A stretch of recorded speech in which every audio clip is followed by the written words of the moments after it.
Welcome to episode 71 of the Any Spartan Show. On this episode, Josh, Sandy, and myself are joined by Lynn of BoldrDash.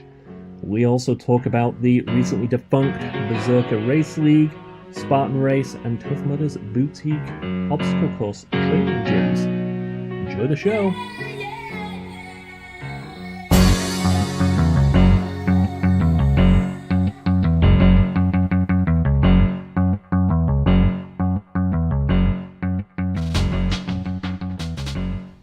Welcome to episode 71 of the Any Spartan Show.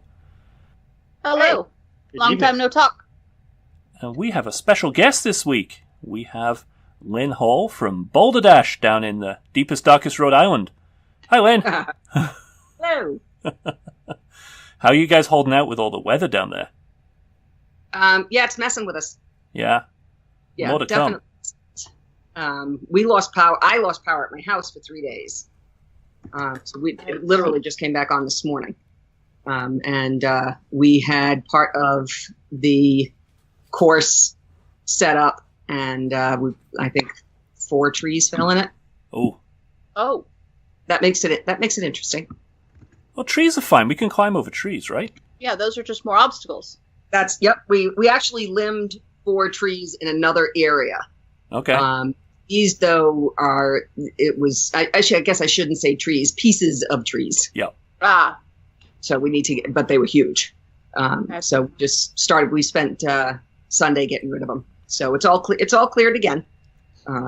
But yeah, it definitely made it interesting. Luckily, I think they're saying that this new storm is, on Wednesday, is going to be rain now, not snow. Oh, good. For us. Where you are. Yeah. Oh, we getting snow? But yeah.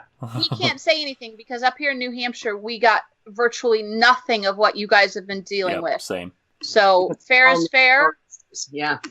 I'm not going to complain or anything. We're just, what are they saying, Josh? 6 to 12 inches of snow?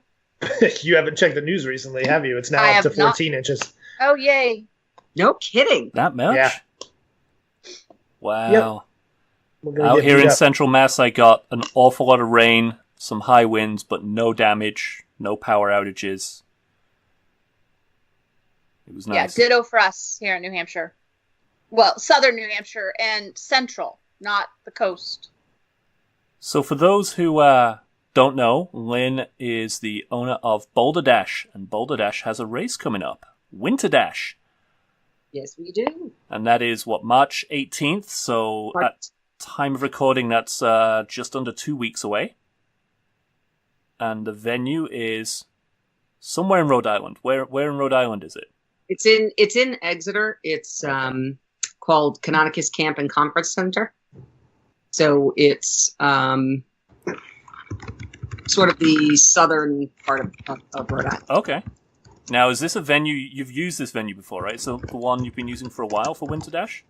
Yes. Okay. Yeah, we just we changed the course a little bit, added something back in that we used year one, and sort of, I think we're going backwards this year, maybe. Okay. Yeah. What kind of course is it? I know it's wooded, so we're not talking about a beach or anything like that, but is there elevation? Is it flat? What kind of... Not much. There's one hill that they actually use as a slip and slide in the summertime for their camp kids. Oh, okay. Which I would love to take advantage of, but it's really like a one person at a time kind of thing, so I can't. Yeah. So we use that for a sandbag carry or a bucket carry or something along those lines. Other than that, you might be running in an incline, but you're not really going up a mountain. You know what I mean? So it's fairly flat. And that will excite many people and disappoint others because Lord knows in this game you can't please everyone all the time, or you can't please everyone. Well, if you don't like the flat, go and do it multiple times, or take a rec bag with you, or throw on a weight vest, or do something to make it tougher. There you go. I'm sure none of that's a problem. So I think this is your 3rd year doing the WinterDash. Am I right there? 4th year? Yeah. Nope. 3rd year of doing WinterDash. I came down a couple of years ago and had a blast. Yeah, it's a fun little race. It's a smaller venue, so the numbers aren't as big as like our Rocky Point or our beach or something like that. But it's cozy. It's a beautiful setting. It was it's just beautiful. That barn is really nice. So that main that main hall, that's really nice. Yeah. And parking's close. No buses. Well, actually, we have some fun. The parking. Depending on where you're climbing over the cars. You can climb over the cars. No, we actually have the National Guard coming in. Okay. And they've got a couple of 15-passenger vans. Yeah. They're going to shuttle people back and forth. Interesting. So parking is on site. But it's a haul? Yeah, it can be like 2 minutes to a 9-minute walk. That's nothing. End up all the way at the other end. Okay. Okay. So you know what? Let's have a little bit of fun with it, and they were all for it. So they're going to bring in 2 vans and shuttle people back and forth, which should be nice. Interesting. One of the things I hate the most when I show up at the venue is getting crammed into a school bus. Yeah, hate that. And you have the option of walking. Nobody has to get in the van. Oh, I don't remember it being very far at all. Yeah, it's in the van.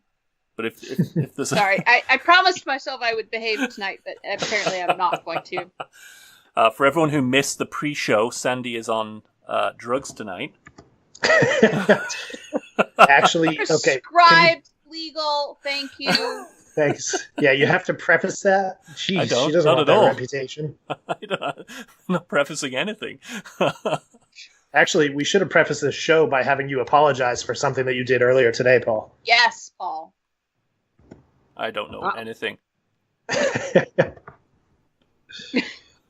For those of you who are just hearing this, obviously, which is everyone, he's studiously studying the ceiling in his office right at the moment. Uh-huh. PSA, folks, don't record podcasts and videos and stuff while driving. NES frowns on that, and we want to set a good example for people. Okay, now that we've got our PSA out. Moving on. Let's let Lynn talk. Yes. Lynn, tell us more about your race. Change the subject. Okay. Moving right along. Let's see. So WinterDash, basically, like I said, yeah, it's a beautiful setting. It's we probably have anywhere between 18 and 24 obstacles. We're bringing the tire swing there for the first time. We've never brought that over to Canonicus. That usually goes to the bigger venues. We actually had a couple of Spartans helping us with hanging the tires on Sunday, and they were a little bit devious. And we told them to go for it, so they did. Of course. So there's definitely a couple of lanes that are very difficult. It's a lot harder than it was the last time we used it, because the last time we used it, we had 60 tires on it, and that we kind of were looking at the difficulty of, okay, you got a lot more tires to go through than what we used to have, but it actually almost made it easier. Because you didn't have such a reach. Exactly. So for those of us who cannot do the splits without screaming, the tires were closer together. Yeah. So you're saying some of them are going to be a bit of a reach? I think most of them. Yeah, we went from 60 tires to 32. Okay. Well, So Josh will be all over that one if he's... The short people got- won't. He's got a span. We do have a span.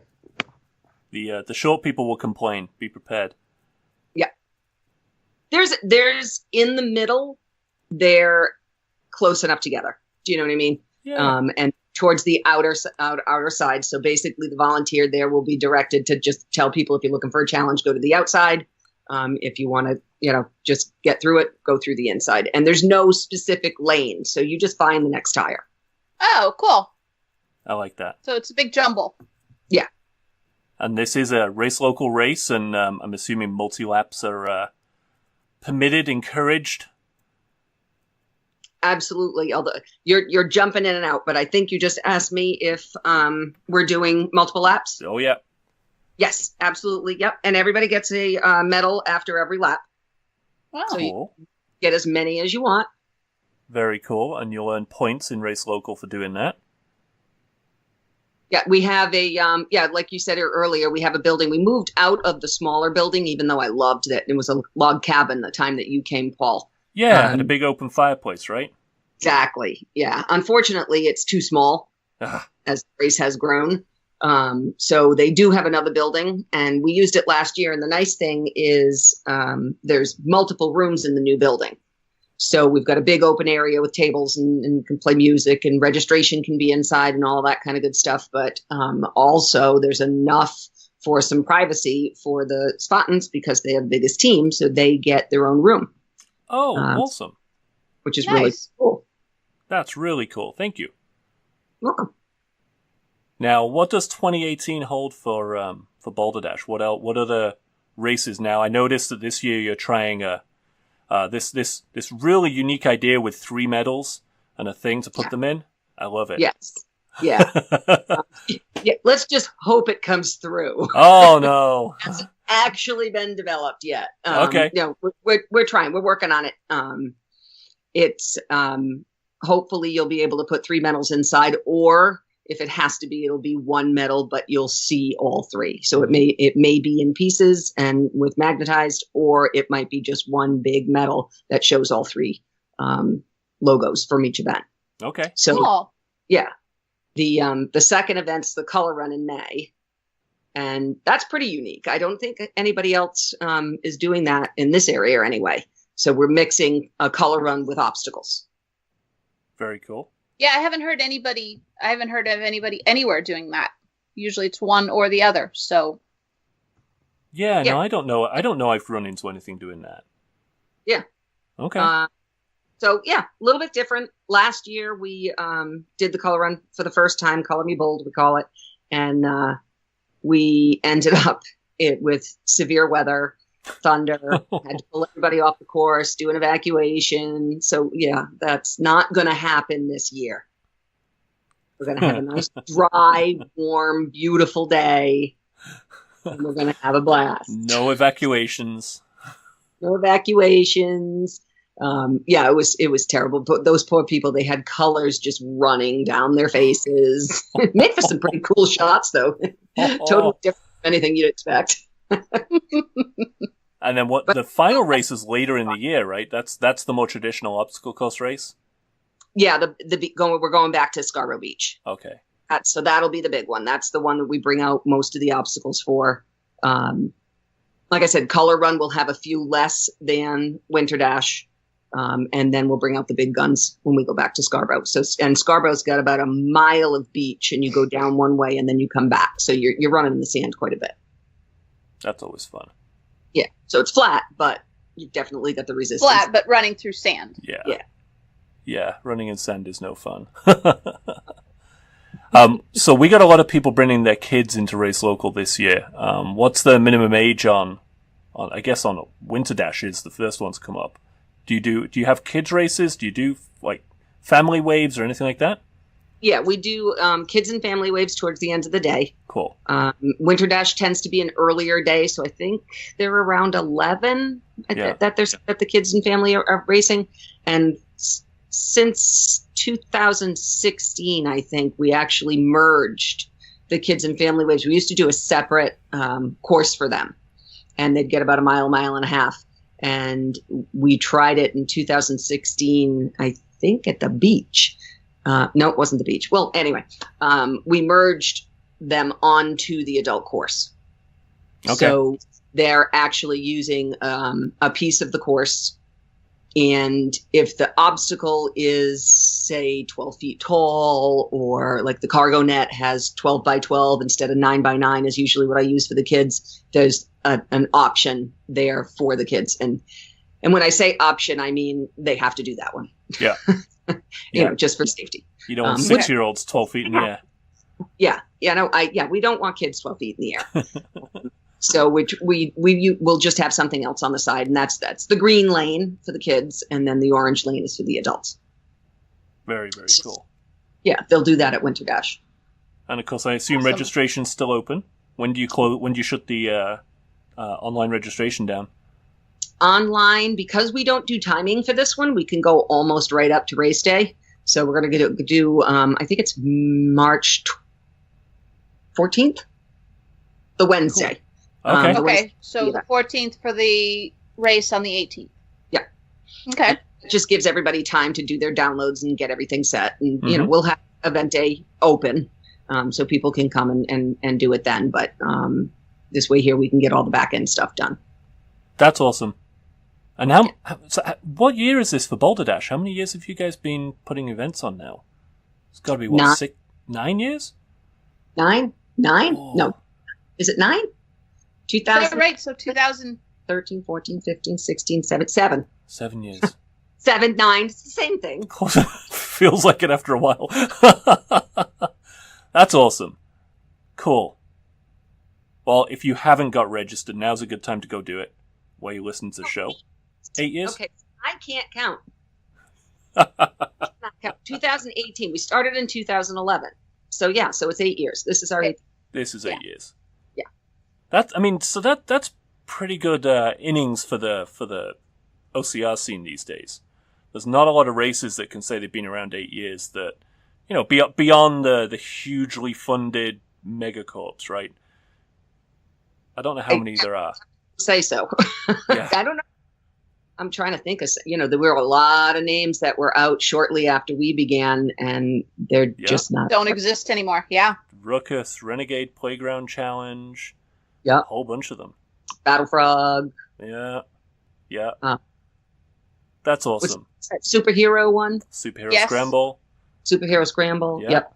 Yeah. Yeah. So, yeah, we've seen a lot come and go. Man, we'll have to do like a New England history show one day and go over the old regional races. Yeah. I'm sure we got a bunch of people with memories from some of these old races. And we're going to add one to the list very shortly. Yes. Well, no one will have a memory of this one. So that's a good segue, I think. So, Lynn, thank you. The event's coming up. As I said, if you haven't registered, now's a good time to go do it. If you're not registered at Race Local, that's directly gets you out supporting races like BoldrDash. You should go register for that. But March 18th in Exeter, Rhode Island. Thank you, Lynn. That is us. You're welcome. You're welcome. Thank you for coming. You're welcome to hang on, and you're welcome to listen to us have a rant, because we're about to go on a rant, or, you can listen tomorrow when this is published. I think I might surprise myself and listen tomorrow. There you go. Thanks for joining us. All right. Thanks. Thanks, Lynn. Good Right. talking to you, Lynn. All right. You too. Bye. Bye-bye. So, Josh, do you want to lead us into this one? Yeah. So, I don't mind if you want to. I've spoken to them too. We've made no secret of what we're about to talk about. So here's what's funny about this. I feel like us talking about this is probably going to be the most press this non-race company will actually ever get, and that might be tooting our own horns a little bit too much. But so that's actually something I wanted to point out, right? So we're not corporate backed. This isn't anyone's business. The New England Spartans, the show we're doing that we're recording now, we're not making money on this. We don't have bills. Well, we have bills to pay, but we're not trying to pay wages, or we don't have any sponsors to worry about, right? But the race that we're about to talk about has had press on some other large national, international OCR sites, but mainly because they kind of had to, right? Their job is to report what's going on and not be too critical, but here's us. We don't have any worries about upsetting a sponsor. No one's going to pull money from us because of this. So we can be a lot more open, I guess, with our own personal views and our own opinions and our own experiences than some of the places might be. So that's what we're going to be. We're going to be honest. We're going to be open. This is our personal opinion. And if that upsets you, I apologize. We'll share a beer and talk about it sometime. But let's just hope this isn't going to cost us our MeUndies sponsorship. That's inevitable. So, All right. So what are we talking about here? all right. So we are talking about what was called the Bezerker Race League, which was announced probably around this time last year, maybe. It hasn't been around for very long, but what they did essentially is they they came out and announced that they were going to be the first, quote, professional obstacle course league designed to allow elite athletes in the world of OCR to compete head-to-head. Now, I don't know how you can go out there and say that, considering there's plenty of races that are professional and allow athletes to compete head-to-head, but that's besides the point. But they also went out there making astronomical claims that they were going to give away $10,000 to racers and athletes that were competing. They wanted to bring together fans, athletes, and sponsorships. They made outlandish claims like they had Red Bull as a sponsor originally on one of their Facebook live posts.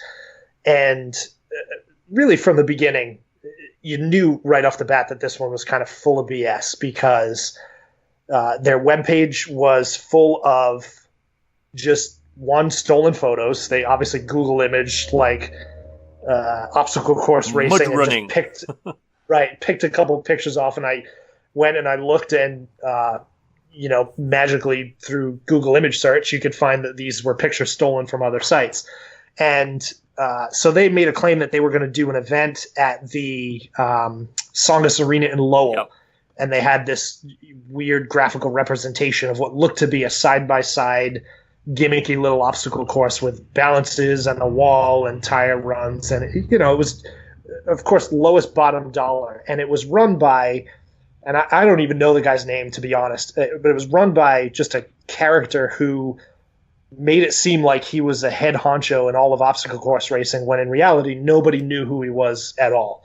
At last check, actually yesterday, I went in and contacted them because their most recent event that was on Facebook was deleted, and Matthew Punton had actually posted the picture that it was deleted, and I reached out to them for comment, and via Facebook Messenger they commented and said that they are refunding any purchases, and I'm assuming that means anybody that purchased VIP and spectator passes. They had come out saying that they were giving away free entries for people in their races because they were charging upwards of $500 for teams to compete in this event.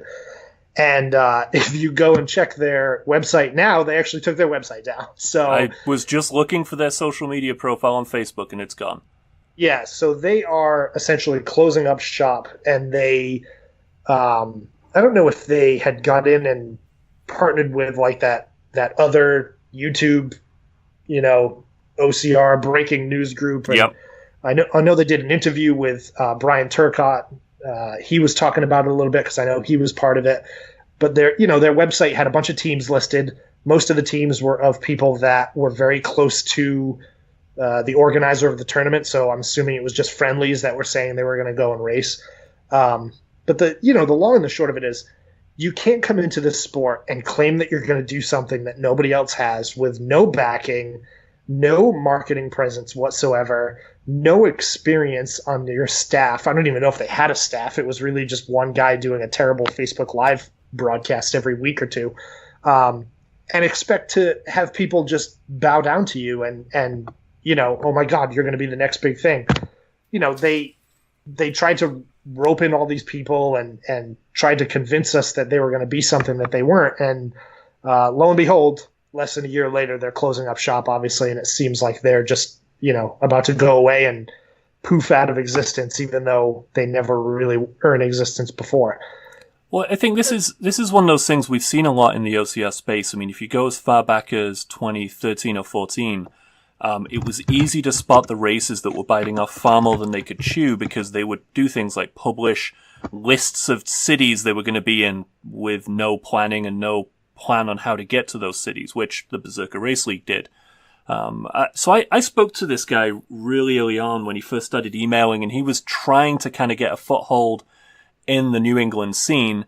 And that was back when he was still going to be at the Songus Center. And yeah, from what I could tell, he had no OCR experience, which, number one, is a massive red flag for me, is someone trying to do an event in the OCR space with no OCR experience. I mean, it can be done.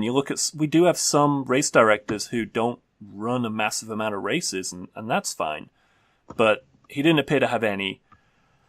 And then the claims, like you said, the next big thing, we're going to be the only people who do this. And I called him on it via email really early on. And then it was very clear that he kind of dropped us off his radar and started looking for other people. Like he found a few gyms, the Nor'easter race team. He found those guys and started talking to them. And his entry cost for a team was quite high.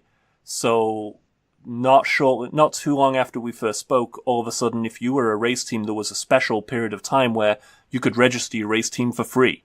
And he came back again saying, hey, you could register a race team. I'm like, well, even if you get off the ground, that's not something we really do.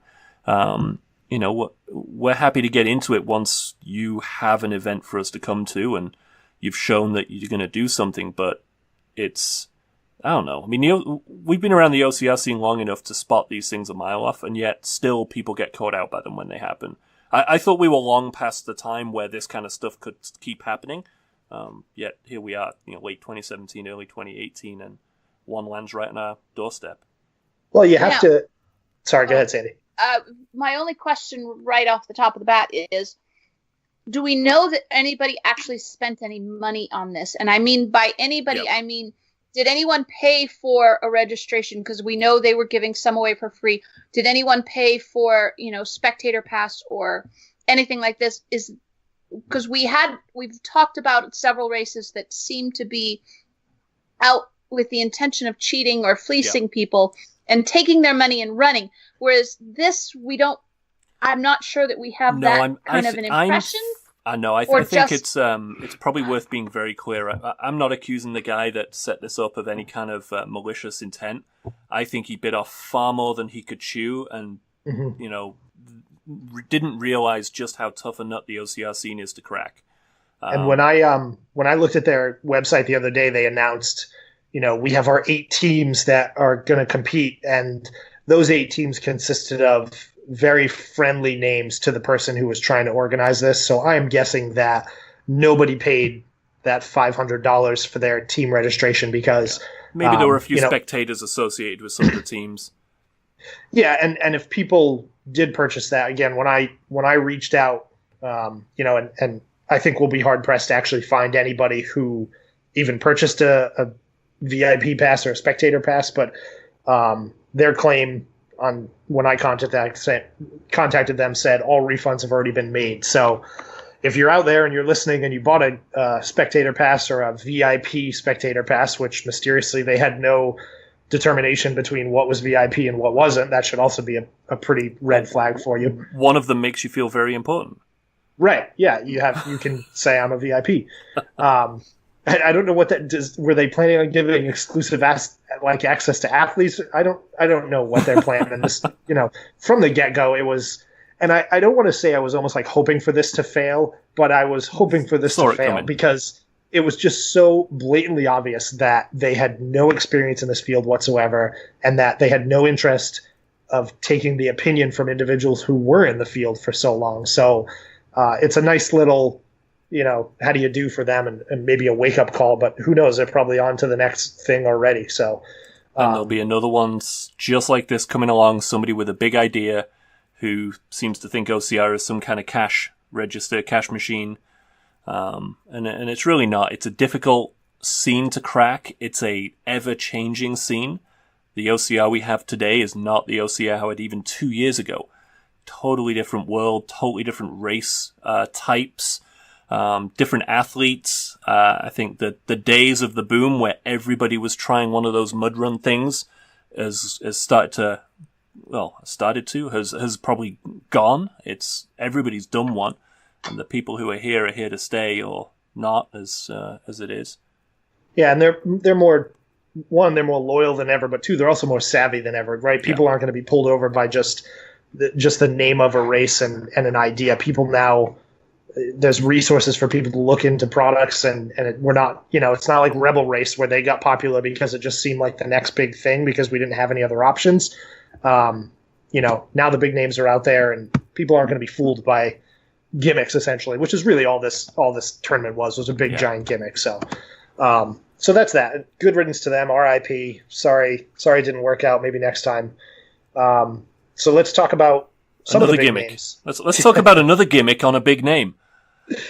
So, well, which gimmick do you want to talk about? Do you want to talk about the orange one or the red and black one? Let's talk about the orange one first, and then the red and black one. Okay. So, go on. All right. So, I actually found out about this the other day, just searching around Instagram. I was looking for something. I forget what I was looking for, but what popped up on my feed was a Tough Mudder Boot Camp, Burlington, Massachusetts Instagram page. And I had never heard anything about it, so I looked it up, and I was like, that can't be Burlington, Mass, and sure enough, it was. So Tough Mudder is opening boot camp gyms, they're calling them. And it's this is, I think, the second one. Yep. There's one in Las Vegas, and then sunny Burlington, Massachusetts.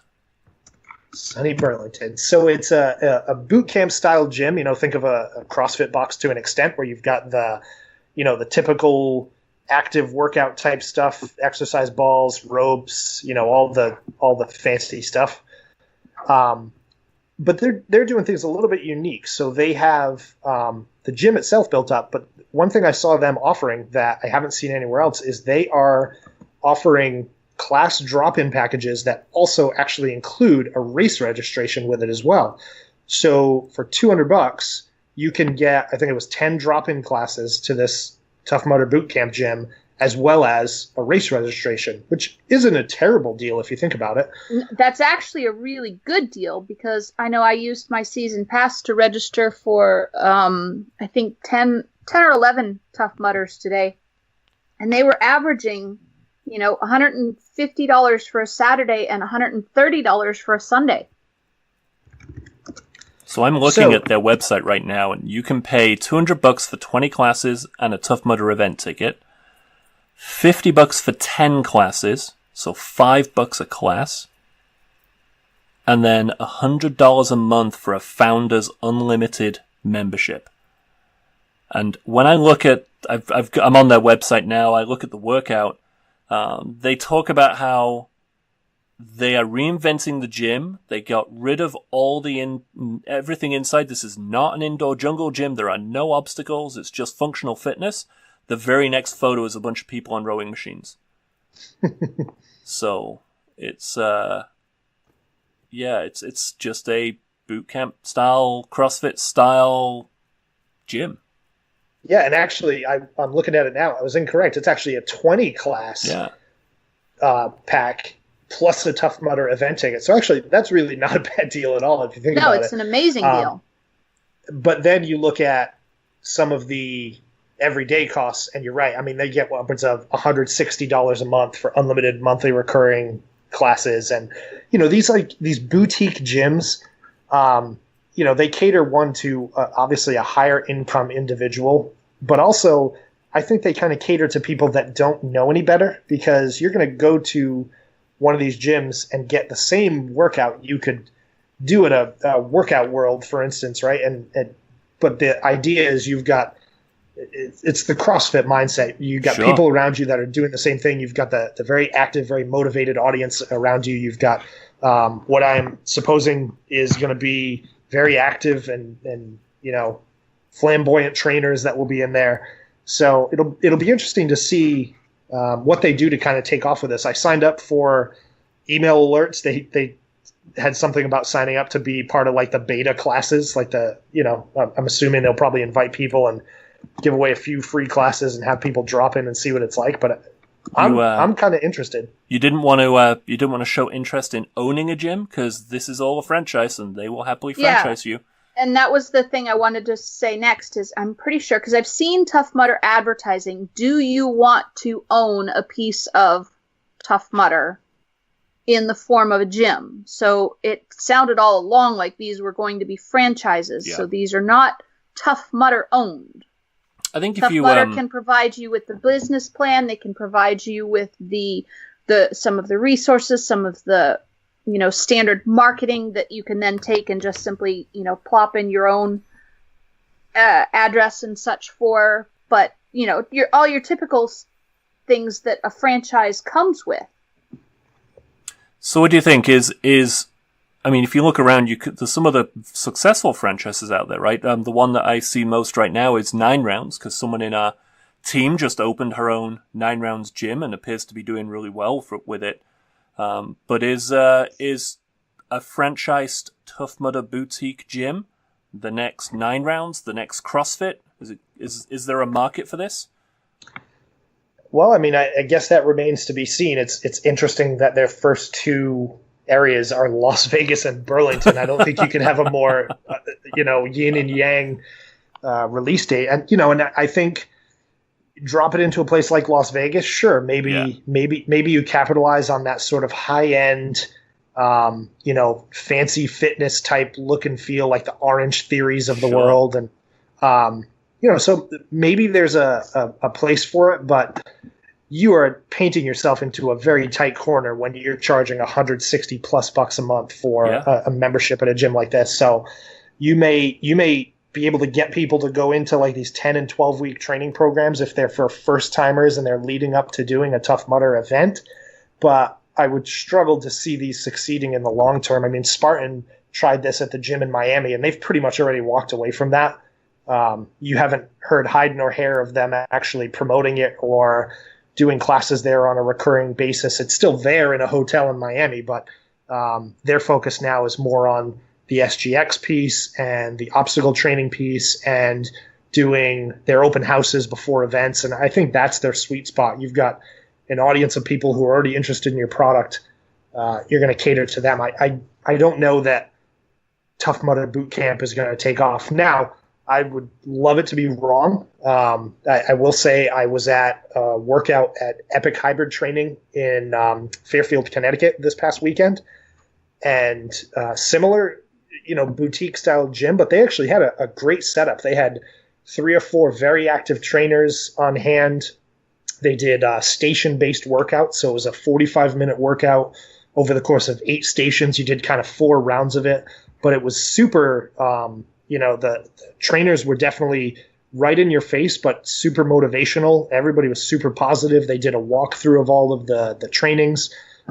So that was actually, it was a great experience, but again, I don't see myself going to one of these gyms with a long-term workout plan in place. It's something where I could gather with friends and hit it maybe once a month or once every couple of months, but it's not going to be the gym that I train at on the day-to-day because it doesn't have that either open space for me to train out in or a variety of obstacles that I want to train at. However, you are very self-motivated. You will go and you will work out at an odd time, after work, before work, whatever the case may be, and you have a bit of knowledge about what it is you're doing. So I belong to a gym personally that is, one of those $150, $160 a month type gyms, and everything is class-based for the most part. You can do individual, you can do private or semi-private, but for the most part, classes are at 5 a.m., 6 a.m., 7 a.m., and you are paying for the social aspect of it, the aspect of if I don't show up, people are going to know I'm not there, and they're going to ask where I was, so there's an accountability to it. Plus, you're basically paying for someone else to write an ever-evolving training program, because obviously, I can write a training program and then do it 3 times a week for 3 years. And after the first 2 months, it's going to quit doing me any good whatsoever because there's no variation to it. And so there are a lot of things. And I know that the gym that I go to, even at $150, $170 a month, is packed. The 5 a.m. class, they'll bring in 40 people. So I think the gotcha here is that those kind of gyms, Sandy, because this is what CrossFit's like, right? You go to CrossFit, you pay $150 a month, and you have people write you a program, and you follow a routine. You get told what to do, when to do it, and it's up to you how fast and how hard. You build a community. You build a bunch of friends there. And the problem I see with something like a Tough Mudder boutique gym is you're now stuck with people who want to be identified as a Tough Mudder gym goer. CrossFit's easy. It's a massive community. It's proven over many years to build these tight-knit communities. The kind of place you're going to, Sandy, it's not affiliated with a specific sport or even a specific brand. A Tough Mudder boutique gym, you have to be a Tough Mudder fan to want to go there every day or 3 times a week or, you know. And see, if it's all functional fitness, I disagree. I think the Tough Mudder is the name recognition that gets people in the door. And you may go to it and only have the desire to do 1 or 2 or maybe 3 races a year. But also, if you can train for a Tough Mudder, you can also use that for a Spartan. You can use that for a Warrior Dash. You can use that for BoldrDash. Which just don't wear their T-shirts when you walk through their front door. And so I think that there is a market for it. And you start thinking about it. Look at the population we have here in the Northeast. I mean, there's a lot of people who need who want options. So the truth will be in, the longevity of it. It's new. Good luck so to let's see what happens. But I'm not one to say right off the bat, I don't know that it's a good idea. I don't know that it's going to work or anything like that, because I don't know that it's not. Yeah, and I consider something like this almost like a feeder pond for the events, right? It's something to drive. I'm sure that's what HQ think as well, or hope. Yeah, it's there to drive registrations for their events, and obviously Tough Mudder is expanding exponentially this year specifically, and so trust me, I would love to go check it out when it opens. I'll go give it the whirl, and I hope all the best for him. I'd love to see, contrary to what we just said about the last organization, I love to see things inside the OCR space actually succeed when they're done well. So it'll be interesting. This is where they are in Burlington, if you're familiar with it, is a pretty upscale retail and residential area now. So I wish them all the best, and I've signed up to be notified when it's available, and maybe you'll hear more from us visiting, and we'll see. Well, that'll be pretty awesome. So let us know when you're going to go and whatnot. I would love to say I'd go too, but I don't know if and when my season is even going to start this year. So, well, let's talk about the other gimmick. Are you going to Sparta, Greece, for the Trifecta World Championship? Who are you asking? Both of you. No. Josh? I'm not going to not say no. Wait. Wait. Is that a double negative? That was a triple He's not negative. going to say no right off the bat. I'm not going to say no yet. How many world championships do you think Spartan Race are now holding in 2018? So they've got just the regular Spartan Race World Championship, which is their Beast event in Tahoe. Mm-hmm. They've got the Spartan Race Ultra World Championship, which is most likely going to be in Iceland again. I'm guessing. I have no insider knowledge on that. And now you've got the Spartan Race Trifecta World Championship, which the only difference is this is a 3-event championship. So in one weekend, they have their sprint, they have their super, and they have their beast, which will be held in Sparta, Greece. They did the Trifecta weekend there last year, but it was not a championship, quote unquote. So let's keep going down the list, because there is also 2 2018 regional championship events, North America and Europe, and 2 national championship series, the US National Championship Series and the Canadian National Championship Series. So they are very busy this year with championships. Don't forget about the I'm looking at their Mountain website. Series. Is that a championship as well? I don't think so. I was going to say, if it is, they've forgotten about it, because I'm looking at their website.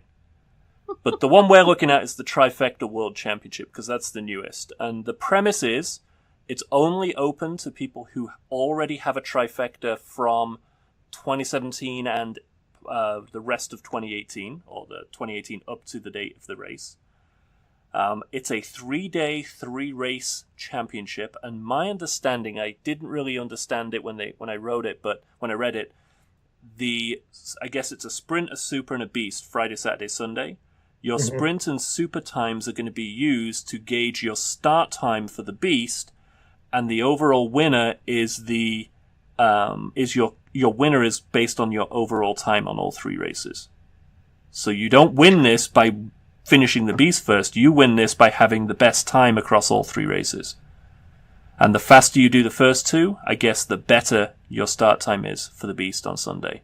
So are they organizing it so for the beast they'll stagger your start times and whoever crosses the finish line first wins? Is that how I understand it? The winner is based on time, not based on finishing position. I guess there'll probably be like a beast winner for the day or something, but now, I mean, I've said all this, and we've talked about them having 3 world championships and 4 other championship series, but Sandy, you'll remember this.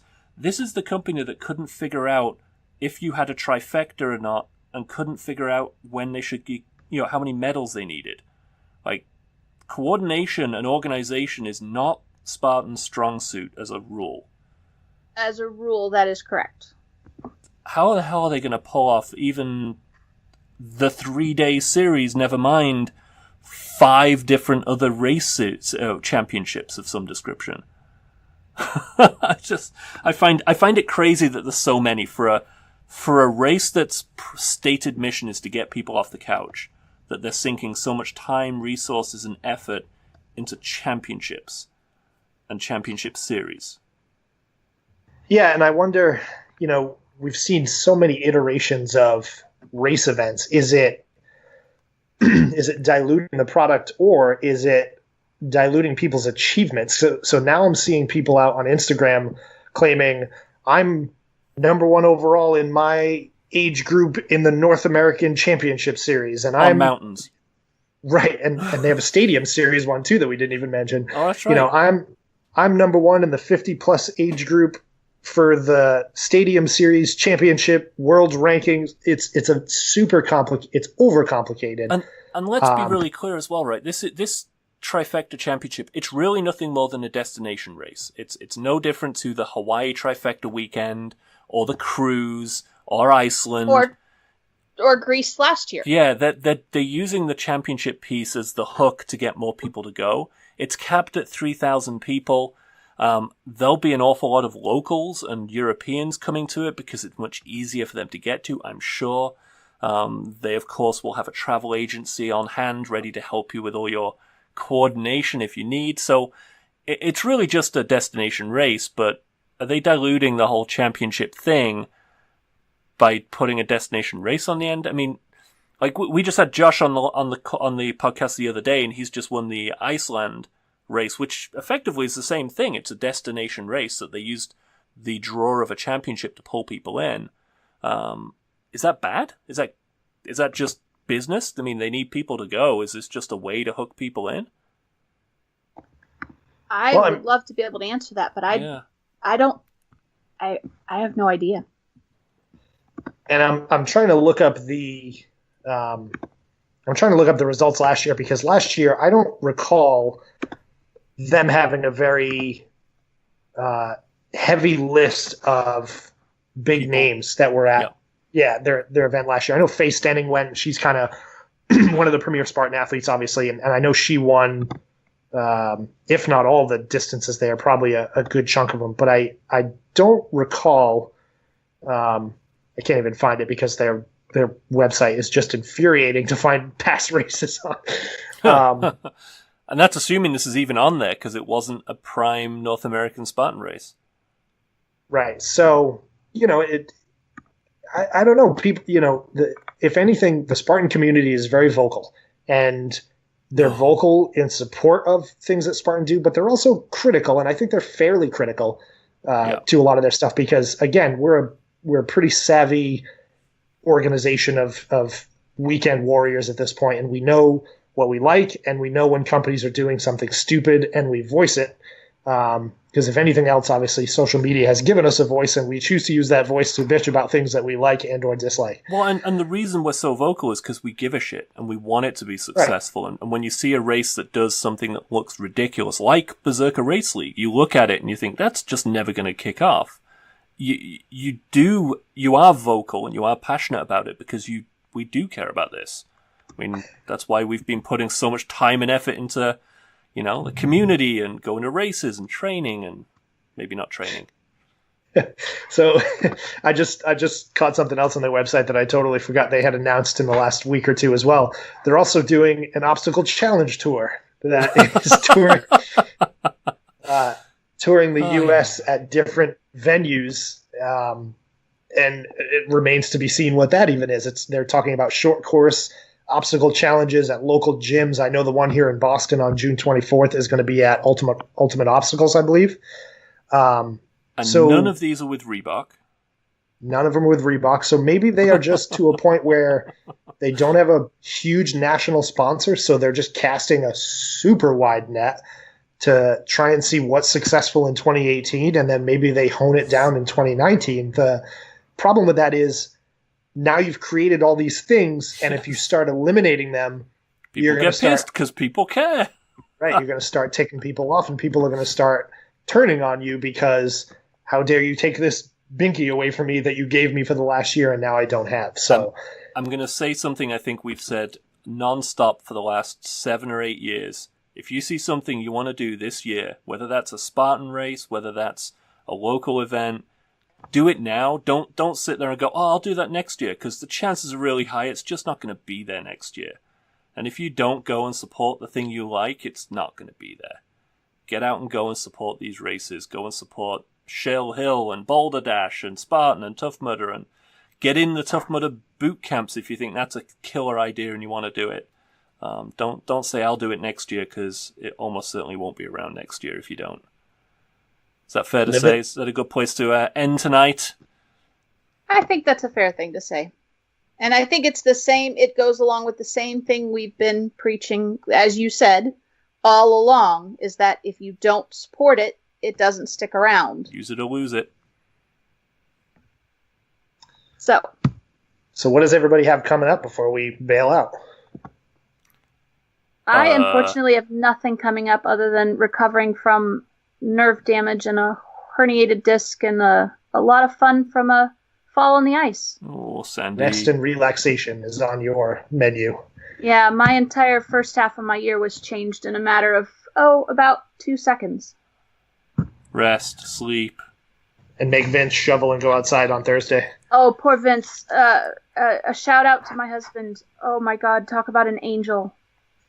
He let me do the dishes for the first time in 2 weeks tonight. Oh, man. Ay. I don't have anything on my radar until Ragnar at this stage. Ragnar in Cape Cod. That's my focus at the moment. I haven't been training as much as I want to. I was supposed to do some running today, but my work schedule had other plans. Ragnar is on my list. It has not been eliminated yet. We'll see what happens with it. Well, I'll be at Greek Peak in Cortland, New York on Saturday. Apparently they got like 2 feet of snow for the Winter Spartan Sprint. So running a winter race. Yay. Just want to put that out there. And then we got Fit coming up. We got New Jersey coming up, and we got Ragnar coming up. So yeah. I'm jonesing. Race Local starting to kick off. WinterDash is Race Local. We just brought on Tough Scramblers. I forget who else is coming up in the near term, but there's a bunch on the website. Get registered. And if you haven't checked it out, check the new website out. I know you were probably about to say it. Yeah. So I will give a shout out to Mike McKenzie. Mike McKenzie is one of our original founders who has drifted off into the ether in the last few years, but he helped. I say he helped. He did over the weekend. He did. Rebuild our entire website for us for a project I've been wanting to get done for a couple of years now, but I just don't have the toolkit or the knowledge to do it. So it's a whole new website. He's turned it over to me, and it's now up to me to break it and get him to fix it again, which is what I'm studiously doing. But it works. It looks much, much faster. Our members asked for a store-focused website, so that's what we're building. I'm glad that's what they asked for, because that's what we were going to do. That's what we wanted to do. That's what we wanted to do. That was the plan, and I'm glad they were on the same page. I also want to give a shout out to Hannah, because the Race Local stuff is moving, and Hannah has been putting in a bunch of overtime getting product for the swags all sorted out and ordered, and it's starting to arrive at her place in boxes. So if you want to see what's coming down the pipe for Race Local, join it on Facebook. Good night. As always, thank you for listening. Take care. Bye. As always, guys, thanks so much for checking out the show. We'd love to hear what you think, so give us some feedback. Submit a question, share a story from one of your recent races or events. I think the show gets better and better with your participation, and it's not just Paul, Sandy, and myself talking. So to reach out, ask questions, suggest a topic, whatever it may be. Follow along on Facebook. We've got a dedicated Any Spottin' Show page, or you can join the community at Any Spottins on Facebook as well. Twitter's your thing. Shoot us a tweet at Any Spottins. And if you want to find our full library of episodes, I'd recommend either iTunes or Stitcher. So again, for Paul, Sandy, myself, thanks so much for listening, and until next time.